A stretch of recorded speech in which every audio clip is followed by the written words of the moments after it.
할렐루야. 네, 성도님 잘 지내셨나요? 네, 이 시간 저도 참 기대가 많이 돼요. 제가 원고를 보고할 때도 있고 원고 없이 할 때도 있는데 이 설교 시간을 통해서 또 나눔 시간을 통해서 하나님께서 저에게만 주시는 은혜가 또 있더라고요. 네, 마찬가지로 성도님께도 성도님께만 주시는 은혜가 있을 거예요. 그 은혜를 또 사모하고 이 시간 저와 함께 하나님께 예배드리는 그런 귀한 시간이 되었으면 좋겠습니다. 신령과 진정으로 하나님께 예배드리는 그 귀한 시간이 되기를 사모하며 제가 기도하고 말씀 전하도록 하겠습니다. 하나님 감사합니다. 이 시간 우리와 함께 하신 하나님, 임마누엘의 하나님, 말씀을 통해 우리를 만나주시고 하나님의 음성을 들려주시고 또 우리가 그 음성 듣고 하나님 기뻐하시는 삶을 오늘 하루도 살아갈 수 있도록 주님 축복하여 주시옵소서. 감사드리며 예수님의 이름으로 간절히 기도드립니다. 아멘. 네. 오늘 말씀은요, 사도행전 5장 1절부터 11절 말씀인데요. 제가 이제 하나님을 경외하는 삶, 이렇게 제목을 지었어요. 예전에 설교했던 내용인데 아나니아와 삽비라 이 부부에 관한 얘기가 나옵니다. 여러분 들어보셨겠죠? 제가 말씀을 원고를 보면서 또 말씀 전하도록 하겠습니다. 오늘 이 본문 말씀은요, 이 아나니아와 삽비라 이 이야기는요, 어떻게 보면 차라리 성경에 기록되지 않았으면 더 좋았을 것만 같은 그런 안타까운 내용들이 기록되어 있어요. 아나니아와 삽비라라는 부부가 살고 있었어요. 이들은 초대교회인 예루살렘 교회의 성도들이었어요. 이때 시대적인 배경은 예수님께서 하늘로 승천하시고 오순절 성령 강림절을 지나서 이제 처음 예루살렘 교회가 생겨서 베드로가 담임 목사님과 같은 역할을 하는 그런 교회였어요. 얼마 전 일어났던 예수님의 십자가의 죽음과 부활, 그 주님이 구세주이고 하나님의 아들이심을 믿으며 그 승천하신 그 예수님 다시 오심을 기다리며 이제 교회가 처음으로 시작되는 정말 거룩하고 정말 성령 충만한 이제 성령님의 시대, 성령의 시대, 성령님께서 역사하시는 그런 어떻게 보면 정결한 교회의 그런 시대였어요. 최초의 교회이자 예수님께서 하늘로 승천하시고 성령님께서 본격적으로 역사하시는 그런 시대가 되었던 것입니다. 그 예루살렘 교회에 아나니아와 삽비라 부부는 출석을 하는 성도였어요. 이 부부는 1절에 보시면 그들이 가지고 있던 소유를 팔아서 교회에 이제 헌금을 하게 돼요. 그때 당시 초대교회 상황은 믿음의 성도들이 네 것, 내 것 할 것 없이 모든 물건을 함께 사용하고 하나 되는 그런 교회 공동체 그런 상황이었습니다. 그런데 여기에서 아나니아와 삽비라 부부가 심각한 죽음을 맞이하게 됩니다. 잘 아시죠? 심각하게 죽음을 맞이하게 되는데 그 발단을 2절에서 말씀하는데요. 2절에 이렇게 기록하고 있어요. 아나니아는 소유를 판 그 값에서 얼마를 감추게 돼요. 그 안에 삽비라도 알게 되죠. 그리고 아나니아는 그 감춘 돈을 제외한 얼마만을 가지고 베드로와 사도들 앞에 헌금으로 내어놓게 돼요. 자기가 어떤 소유를 팔아서 어떻게 돈을 벌게 됐는데 그것에서 돈을 감추고 나머지를 가져와서 헌금하게 되었다는 거예요. 여기에서 얼마를 감추다의 헬라어 노스피조마이라는 동사를 사용하고 있는데 이 뜻은 횡령하다라는 의미도 있고요. 오늘 말씀에서 단순히 이 의미는 횡령의 의미를 넘어서서 바치기로 약속했던 일부를 빼돌린 것, 도둑질한 것, 그런 의미를 담고 있습니다. 아나니아는요, 자신의 소유를 판 것에 얼마를 빼돌리고 그 중에 얼마만을 사도들에게 헌금으로 가져오게 됐었는데 그때 베드로는 아나니아에게 심한 말을 하게 돼요. 사탄이 너 마음에 가득하여 너가 성령을 속이고 있다라고 너무나도 강하게 아나니아에게 그렇게 얘기하게 됩니다. 그리고 나서 5절에서 어떤 일이 일어나게 되냐면 우리가 잘 아는 대로 아나니아가 이 베드로의 말을 듣고 엎드러져 혼이 떠나니 라고 기록하고 있어요. 아나니아가 그 자리에서 즉사하게 됐다라는 거예요. 죽게 됐다라는 거예요. 하나님께서 그를 벌하시게 된 거예요.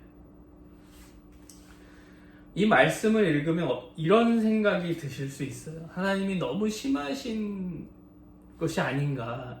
이게 뭐가 그렇게 큰 일이라고 사람을 그 자리에서 죽이시는가? 하나님은 너무 잔인하신 하나님이 아니신가? 또한 베드로도 너무 자비가 없는 사람이 아닌가? 이런 생각이 들 수 있다는 거. 그리고 더 잔인하다고 생각되는 구절이 그 다음부터 또 7절부터 10절까지 기록되어 있어요. 아나니아가 죽은 지 3시간 후에요.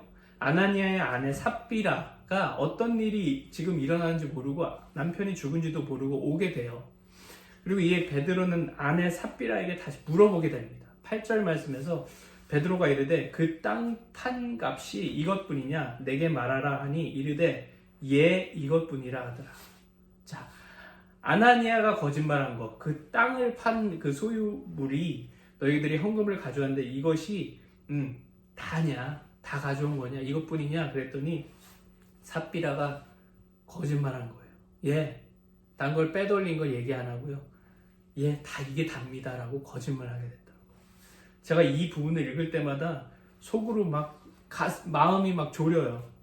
삽비라 제발 말 좀 잘해라. 제발 정신 차리고 거짓말하지 말아라. 이렇게 하면서 읽게 돼요. 근데 삽비라도 역시 남편과 마찬가지로 거짓말하게 되고요. 그 다음에 10절에서 똑같은 일이 일어나게 돼요.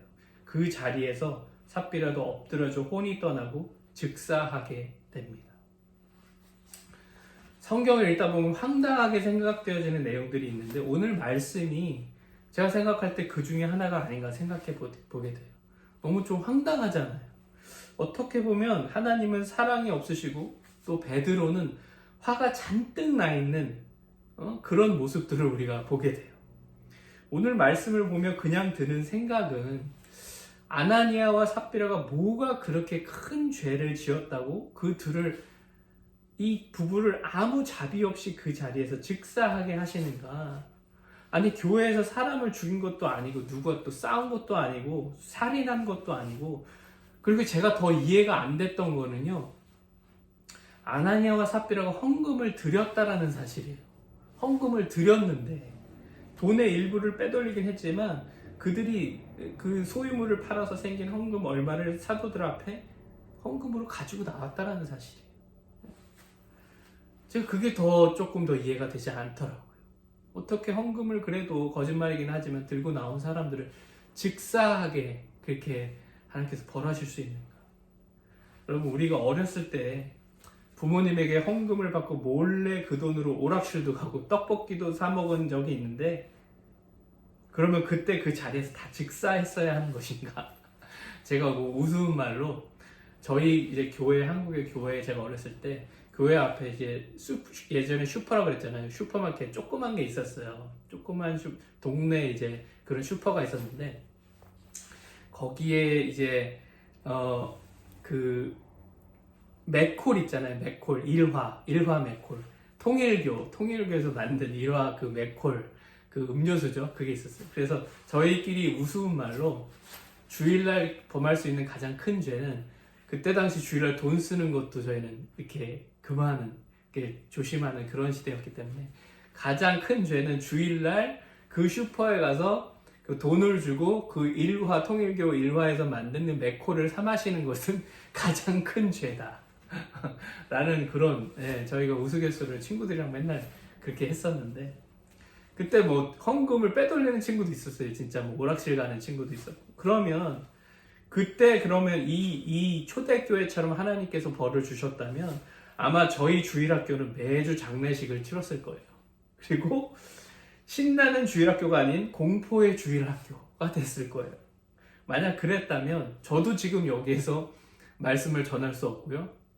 지금 성도님도 거기 안 계실 수 있어요. 지금 그런 상황이 벌어졌을 수도 있었을 것이다. 그래서 그런 생각이 들더라고요. 이해가 되지 않는다. 어떻게 헌금을 가지고 나온 아나니아 삽비라 하나님께서 이렇게까지 하셨을까? 우리도 다 그런 죄를 지었는데. 근데 오늘 말씀은요. 우리가 단순히 생각하는 헌금을 빼돌려서 하나님께서 진노하셨다. 그런 내용이 아니에요. 이 말씀에는 하나님의 크신 뜻이 있으셨고 하나님의 거룩하심이 드러나는 하나님을 경외하는 것이 무엇인가 라는 것을 하나님께서 말씀해 주고 계시다라는 거예요. 우선 이 하나님의 마음을 이해하기 위해서는요, 우리가 시작하며 제가 말씀드렸던 이 시대적인 상황이 굉장히 중요합니다. 사도행전 1장에서 예수님께서는요, 부활하신 후에 하늘로 승천하시게 돼요. 그리고 사도행전 2장에서 오순절 성령 강림의 사건, 마가의 다락방에서 성령님께서 임하시는, 그 제자들과 무리들에게 임하시는 그런 장면이 기록되어 있어요. 그리고 나서 이제는 예수님께서 승천하시고 성령님께서 역사하시는 성령의 시대가 된 거예요. 그래서 제가 말씀드린 대로 이 초대교회는요, 성령 충만한 그 뜨거운, 거룩하고 정결하고 무엇보다 하나님을 경외하는 그런 교회가 시작됐다라는 거예요. 네. 많은 모인 무리들과 예수님의 제자들이 성령을 받고 삶이 완전히 바뀌게 되는, 이제 정말 하나님을 경외하는 것이 무엇인가, 거룩한 삶이 무엇인가 라는 것을 깨닫고 이제 시작되어지는 그런 초대교회의 그 시기였다는 거예요. 이제 눈에 보이는 예수님은 안 계시지만 성령님을 통해서 지금 우리와 같이 주님과 함께하며 성령 충만한 삶을 살게 되는 것입니다. 예수님을 3번이나 부인했던 베드로도 성령 충만한 사람으로 변화해서 하나님의 사역을 이제 영적 분별력을 가지고 하게 되는, 감당하게 되는 그런 시기였다는 거예요. 이제 성령님의 역사하심을 바탕으로 교회가 처음으로 세워지게 되고, 예루살렘 교회는 이제 어떤 교회였냐면요, 하나님께서 새롭게 시작하는 축복의 통로가 되는 이 세상을 변화시키는 그런 교회의 롤 모델이 되어야 하는 그런 교회였다라는 거예요. 여러분 이해되시죠? 이제 하나님께서 내가 이런 교회를 원하는데, 세상이, 이 열방들이 바라볼 때 하나님께서 원하시는 교회는 이런 교회구나 라는 그런 교회의 롤 모델이 되는 교회가 되었어야 한다는 거예요. 그런 시기에 성도들은 이제 하나님의 뜻에 부응해서 믿는 무리가 한 마음과 한 뜻이 돼서 하나님을 경외하고, 그때 당시 가진 핍박과 박해 가운데서도 순교를 각오하며 죽음을 각오하고 주님을 따르는 그런 교회 공동체가 되었다라는 거예요. 정말 하나님 원하시는 그런 교회가 되어가고 있었어요. 이런 상황 가운데 이런 성령의 역사하심, 하나님의 경외함이 드러나는 이런 시기에 알곡이 있으면 늘 가라지가 생기는 것처럼, 아나니아와 삽비라 부부는 가라지와 같은 이런 거룩하고 엄중한 이런 시기에 하나님을 경외하지 않는, 만홀히 여기는 일을 하게 된 거예요. 결론부터 말씀드리면, 아나니아와 삽비라는 하나님을 경외하지 않고 하나님을 두려워하지 않았다라는 거예요. 하나님을 섬기지 않았다라는 거예요. 제가 말씀드립니다. 그들이 지금 헌금을 가지고 나온 것은 우상숭배였다라는 거예요. 그들은 자신의 소유물을 팔아서 그 일부를 가지고 교회에 와서 보란 듯이 사람들 앞에서 사도들 앞에 내어놓습니다. 내가 이만큼 벌어서 이렇게 헌금을 하는 사람입니다. 그리고 내가 소유를 지금 다 가지고 나왔습니다라고 이 사람들 앞에 보여주고 사람들 앞에서 거짓말한 것은 단순히 사람들 앞에서 한 것이 아니라 하나님 앞에서 거짓말을 했다라는 거예요. 하나님을 두려워하지 않았다라는 거예요. 베드로 앞에서 단순히 이 다 가지고 왔어요, 내 소유 다 가져왔습니다, 베드로 앞에서 거짓말한 것이 아니라 하나님 앞에서 하나님을 두려워하지 않고 하나님 경외하지 않고 하나님께 거짓말했다라는 거예요. 하나님을 그들은 두려워하지 않았어요. 경외하지 않았어요. 그들의 헌금과 봉사의 의미는 하나님을 경배하고 하나님께 헌금하고 영광 돌리는 것이 아니라 그저 자신들의 만족을 위한 그런 행위에 불과했다라는 거예요. 그리고 사람들 앞에 보이기 위한 그런 행위에 불과했다라는 거예요. 하나님 앞에서 당당히 거짓을 하고 하나님을 만홀히 여기고 하나님 앞에서 두려움 없이 살아왔다라는 거예요. 그것이 그들의 가장 큰 죄악이었다라는 것입니다. 갈라디아서 6장 7절과 8절 말씀에서 하나님께서 업신여김을 받지 아니하신다라고 말씀하세요. 오늘은 단순히 헌금에 대한 설교를 하는 것이 아니라 우리의 삶과 예배가 어떻게, 이 삶과 예배를 통해서 하나님을 어떻게 경외할 것인가, 경외할 수 있는 것인가에 대해서 하나님께서 우리에게 말씀하고 있다는 거예요. 하나님은 만홀히 여김을 받지 않으시다라는 거예요. 우리가 예배 드릴 때요, 교회에 나가서도요, 내 죄를 가지고 떳떳이 그 죄를 가지고 의자에 앉아서 하나님께 예배 드리고 있는 모습은요, 하나님을 만홀히 여기고 있다라는 거예요. 내가 거룩하지 못한, 내가 하나님 앞에 회개하지 못한, 그리고 내 생각은 이 세상을 향한 양다리를 걸치고 있으면서 하나님 앞에 나와서 예배드리고 있는 그 모습은요, 아나니와 삽비라가 다를 바가 없다는 거예요. 하나님을 경외하지 않고 두려워하지 않는, 겉으로 보이기에는 모르지만 하나님 앞에서는 하나님을 경외하지 않는 모습이다라는 거예요. 이것이 너무나도 큰 죄다라는 것입니다. 여러분, 우리가 정말 하나님 앞에서 하나님께 예배드리러 나올 때 하나님을 경외하는 마음으로 하나님께 예배드리고, 우리의 삶도 하나님 앞에서 정직하고 하나님을 경외하는 삶을 살아가야 한다는 것입니다. 하나님을 경외하는 사람은 자신의 삶에서 늘 하나님 앞에서 자신을 돌아보는 삶을 살게 돼요. 사람들 앞에만, 사람들만 그냥 눈속임하는 아나니와 삽비라와 같은 그런 신앙생활이 아니라 하나님을 두려워하고 하나님을 경외하는, 하나님 앞에서 나의 오늘 삶을, 이 순간을 살아가는 삶이 된다라는 것입니다. 여러분, 우리가 하나님 앞에서 살아가야 한다는 거예요. 여러분, 성경에서 예수님께서 분노하신 장면들이 나와요. 예수님께서 막 화를 내시는 거룩한 분노의 장면이 나오는데, 그것은 안 믿는 사람들이 아닌 하나님을 믿는다고 하면서 하나님을 업신여기는 사람들에게 하셨던 분노였어요.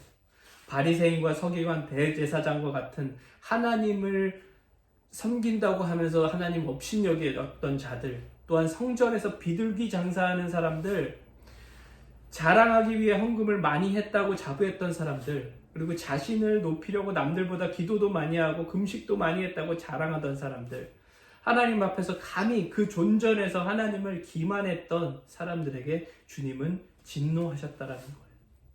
아나니아와 삽비라는 하나님 앞에서 하나님을 업신여기는 죄를 지었던 것입니다. 우리는 하나님 앞에서 늘 겸손하고 하나님을 경외하는 삶을 살아야 할 줄로 믿습니다. 정말 날마다 우리의 모든 삶이, 모든 행동이 하나님 앞에서 살아간다면 하나님을 경외할 수밖에 없다는 거. 제가 예전에 이제 우리 한국의 교회에 어떤 장로님 그 간증을 하면서 내가 말씀을 제가 맺고자 합니다. 그분은 정말 하나님을, 지금 소천하신 장로님이신데요, 하나님을 정말 경외했던 분이세요. 하나님을 정말 자신의 모든 것을 바쳐서 하나님께 예배드리는 그런 분이셨어요. 근데 그분이 하루는 예전 저희 한국 교회가 아니라 그 전에 그 장로님, 그 예전 교회, 그 전에 교회 다니실 때 그 작은 교회였었나 봐요. 그 교회에서 이제 그 교회가 빚이 있다는 걸 알게 되셨어요, 이 장로님이.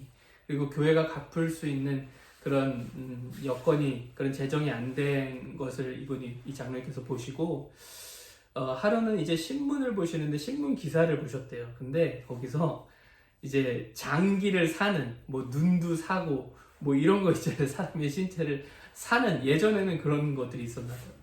그런 기사를 보게 되셨대요. 그래서 그분이 정말 그 자리에서 한쪽 눈을 이렇게 막으시고 다른 눈으로 딱 봤더니 살만 하시더래요. 세상을 한쪽 눈으로도. 그래서 내가 이 한쪽 눈을 하나님께 드려야 되겠다.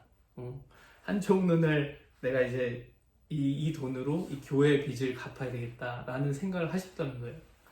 그래서 정말 이 병원에 가서 날짜를 잡아놓고 이제 수술 날짜를 잡아놓으셨다는 거예요. 이제 정말 이제 기도하면서 이 눈 하나님께 드립니다.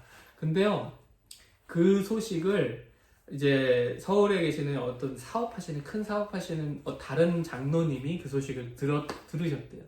그리고 정말 감동을 받아서 이 장로님의 이 눈 수술에서 이 교회 빚을 갚을 거라는 이 소식을 듣고요, 이 사업하시는 장로님이 감동을 받아서 그 연고도 없는 교회였는데요, 그 교회에 그 빚을 다 갚아주셨다는 거예요. 그리고 이 장로님한테 그 눈 수술하지 마세요, 제가 다 갚았습니다 라고 그렇게 소식을 보내왔다는 거예요. 그래서 이 장로님은 그 눈 수술하실 필요도 없이 그 교회는 그 빚을 다 갚았다는 거예요. 그 장로님 지금 천국에 계세요. 예전에 소천하셔서 천국에 계시는데 하나님께서 그 눈을 받으신 줄로 믿습니다. 지금 그 천국에서 영원한 영광 가운데 그 상급을 다 누리면서 그 장로님은 영원한 삶을 지금 살고 계실 거예요. 여러분, 하나님을 경외한다는 것이 무엇일까요? 정말 하나님 앞에서 내가 살아간다라는 거예요. 정말 하나님의 그 존전, 내가 하나님 앞에서 살아가면 하나님을 경외할 수밖에 없어요. 내가 어떻게 하나님을 경외한다고 하면서 어떻게 다른 죄악들을 저지를 수가 있을까요? 내가 사역을 한다 그러면서도 하나님을 없인 여기는 사역자들을 저는 너무나도 많이 봤어요. 하나님 일을 한다면서 자기 일을 하고 자기가 그 영광을 취하는 그런 분들 많이 봤어요. 물론 안 그러신 사역자분들, 목사님들, 선교사님들 훨씬 많이 계세요. 그러나 그런 분들도 있다라는 거예요. 저는 참 교회에서 봉사하시는 분들 중에서도 그렇고요. 참 안타까울 때가 많이 있어요. 정말 하나님 살아계시면 믿는 분인가? 그럼 어떻게 저런 행동을 할 수 있을까? 어떻게 저런 죄를 지을 수 있을까? 여러분, 저 자신부터도 내가 정말 하나님을 섬긴다고 경외한다고 하면서 어떻게 이런 죄악을 저지를 수 있을까? 제 자신을 보면 정말 너무너무 그때마다 하나님께 회개하게 되고 하나님 정말 무릎 꿇게 돼요. 하나님을 경외하는 삶, 하나님을 경외하는 예배는요, 하나님 앞에서 살아가는 삶이에요. 하나님 존전 앞에서 경외하는 예배예요. 우리가 하나님 앞에 섰을 때 우리는 무릎 꿇고 고개를 숙일 수밖에 없을 거예요. 그분을 경외할 수밖에 없을 거예요. 지금 우리가 살아가는 일상의 삶처럼 그렇게 똑같이 살아갈 수가 없을 거예요. 우리 하나님 정말 그 앞에 서게 된다면. 아나니아와 삽비라 같은 삶이 아니라 그 소천하신 장로님과 같이 내가 어떻게 하면 하나님을 경외하는 삶, 하나님께 내 생명을 드릴 수 있을까? 내가 무엇이라도 하나님께 바칠 수 있을까? 정말 하나님을 찬양하는 삶, 하나님을 정말 리비어하는 삶, 어떻게 살 수 있을까? 날마다 그런 마음으로 여러분 하나님께 예배드리고 그런 정말 거룩한 삶을 살아가셨으면 좋겠어요. 오늘 제가 원고도 있지만 제가 그냥 떠올라서 많이 이렇게 얘기를 했는데 정말 하나님을 경외하는 삶, 거룩한 삶, 하나님 앞에서 살아가는 삶을 이 순간도 살아가시고요. 영상을 마치시고도 한번 기도하셨으면 좋겠어요. 내 지금 삶 정말 하나님 보시기에 어떤 삶일까? 아나니아와 삽비라와 같은 삶은 아닐까? 내가 신앙생활을 한다고 하지만 정말 내 마음 가운데 죄악이 얼마나 가득한 채로 하나님 앞에 나아가고 있는가? 돌아보시고 회개하고 정말 하나님 기뻐하시는 삶을 살아가시기를 제가 간절히 기도드립니다. 감사합니다. 꼭 승리하시기 바랍니다. 할렐루야.